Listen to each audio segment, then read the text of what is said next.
Bonjour à tous, alors aujourd'hui je vous propose une équation assez originale dans sa forme. On va résoudre donc dans R, x puissance racine de x est égal à racine de x puissance x. C'est-à-dire qu'ici, en position, ce qu'on appelle donc d'exposant, on a une racine carrée ici de x. Et ici, sous la racine carrée, on a un x avec en exposant donc x. Donc je vous laisse y réfléchir et on passe au corrigé. Donc vous mettez pause si ça vous intéresse de chercher, sinon on passe à la correction. Alors ce qu'il faut savoir déjà, c'est qu'est-ce que c'est que ces exposants un peu particuliers. Nous on est habitué à avoir x au carré, x au cube, avec des puissances qui sont entières, ça peut être des x puissance 1,5, on a déjà vu ça, des puissances énièmes.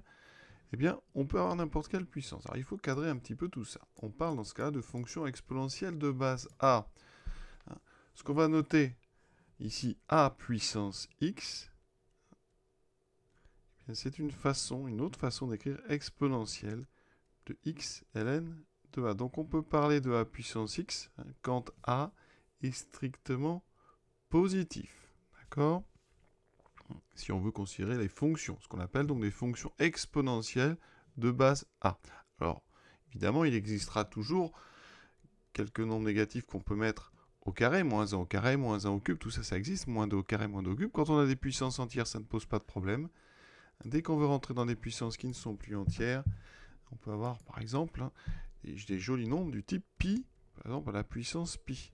Ça donnera exponentielle de pi ln de pi. Alors ici on a x puissance, donc x exposant racine de x, ou racine de x ou racine de x exposant x, c'est-à-dire x puissance x. On va tout de suite utiliser donc ces formules. On va les noter comme ceci. Je vais les garder. Voilà. Les formules qui permettent justement de transformer ces écritures sous forme de fonctions exponentielles. Alors la première chose d'abord, c'est qu'on a une racine carrée de x. Donc ici, dans l'exercice, on travaille évidemment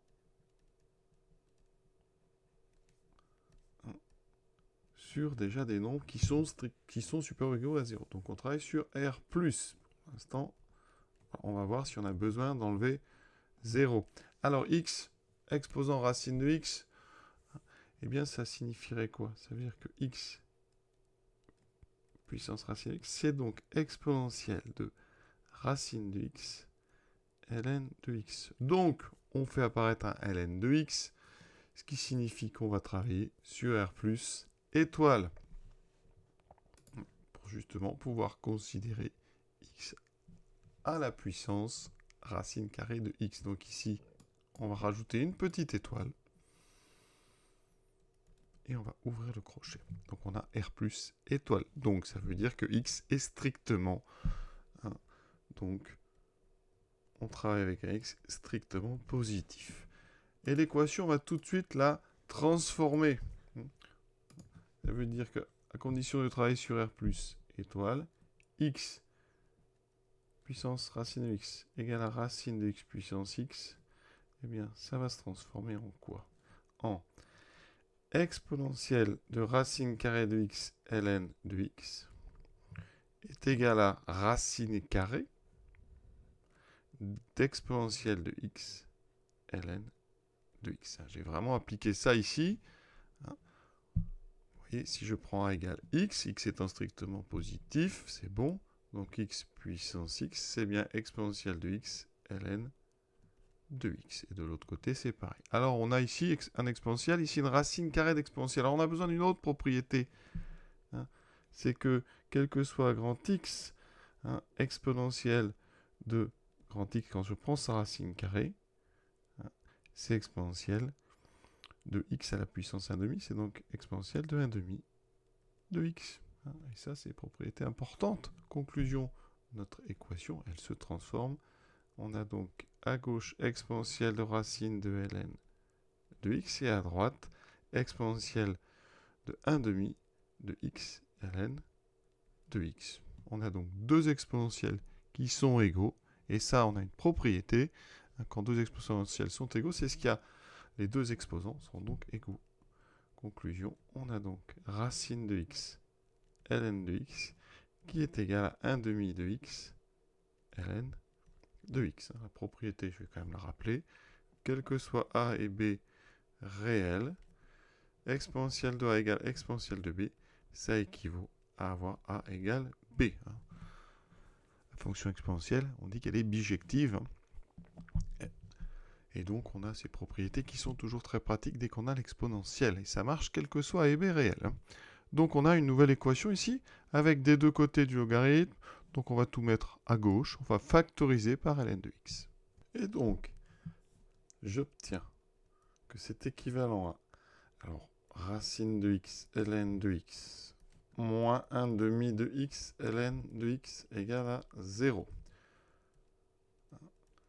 Je factorise par ln de x. Alors, si vous n'aimez pas les demi, vous pouvez tout multiplier par 2. Je vais le faire directement ici.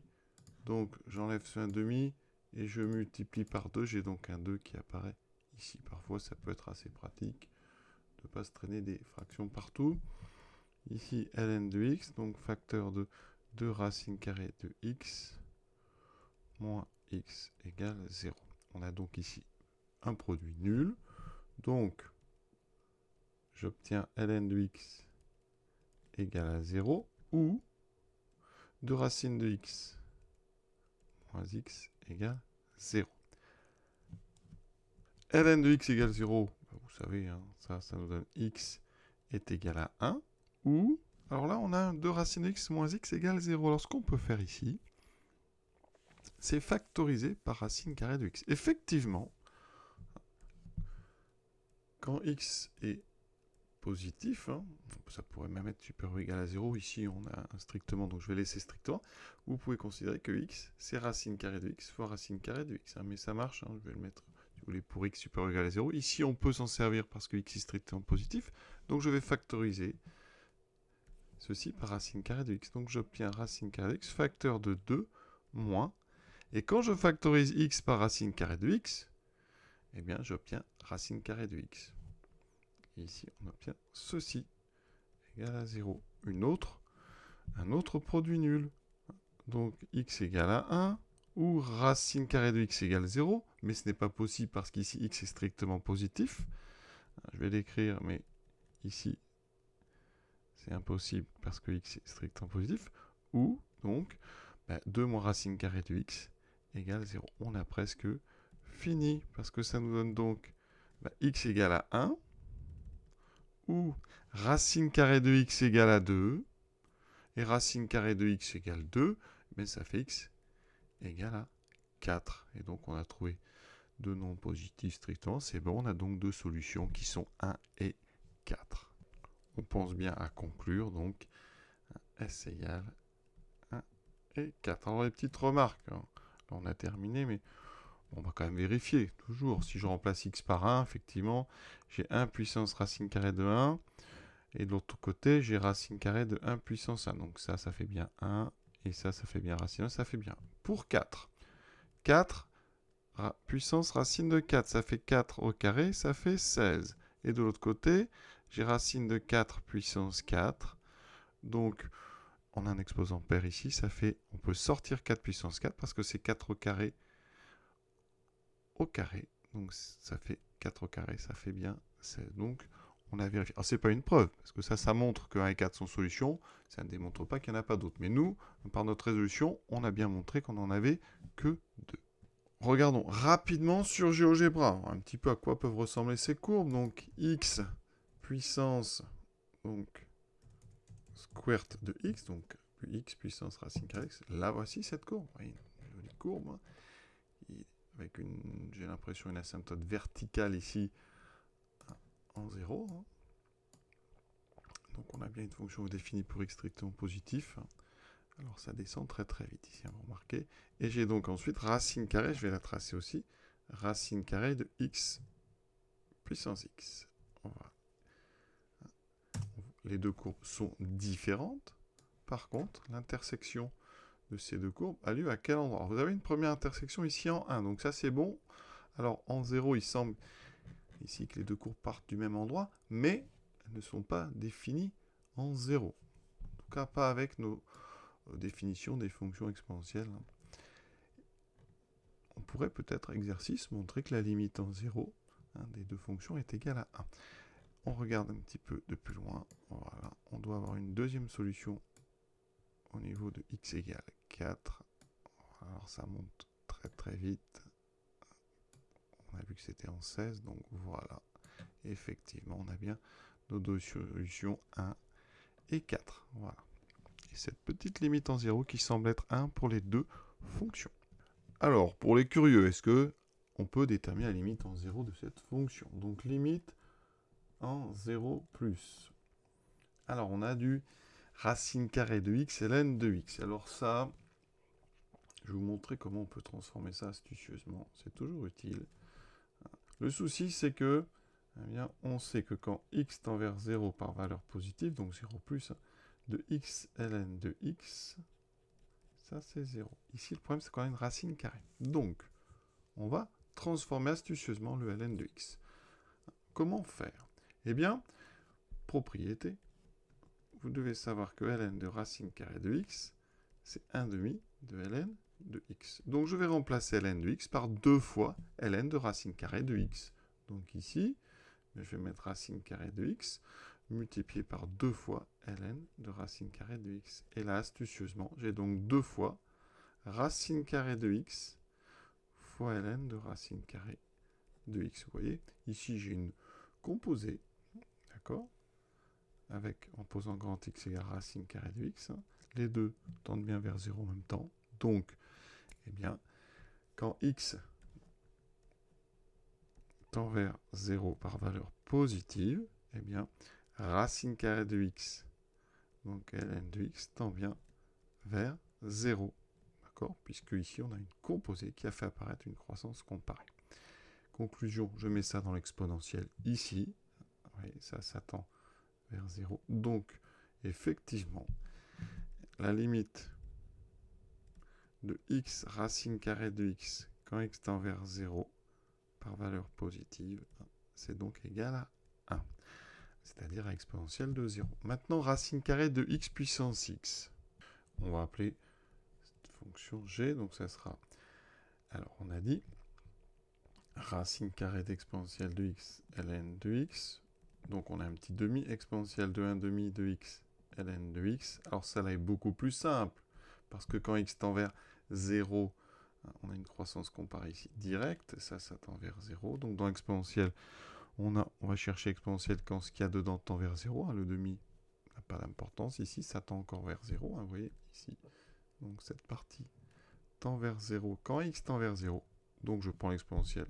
Quand x tend vers 0, ça fait exponentielle 0, ça fait 1. Donc, effectivement, la limite quand x tend vers 0 par valeur positive de racine carrée de x puissance x est bien égale à 1. Donc, on a la même limite.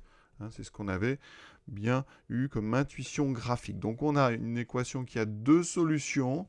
Et quand on fait tendre x vers 0, les deux côtés ont la même limite. Voilà. Et donc, on pourrait faire ce qu'on appelle en maths un prolongement par continuité en considérant eh bien, que x racine carrée de x est égal à exponentielle de racine carrée de x ln de x pour x strictement positif est égal à 1. Pour x égale 0. Et ça serait une fonction ici qui serait continue en 0. Et on peut, eh bien, on pourrait considérer que racine carrée de x puissance x, ça serait donc exponentielle de 1 demi de x ln de x pour x strictement positif, et ça serait égal à 1 pour x égale 0. Dans ces cas-là, d'accord, si on considérait ces deux fonctions, eh bien, f de x égale g de x, eh bien, on aurait une solution en 1, une solution en 4, et on aurait, par prolongement par continuité, une solution en 0. Oui, ça, c'est des choses qu'on peut amener progressivement. On va s'arrêter là, parce que là, on empiète un petit peu sur l'exercice. Je vous souhaite une bonne fin de journée à tous et à bientôt.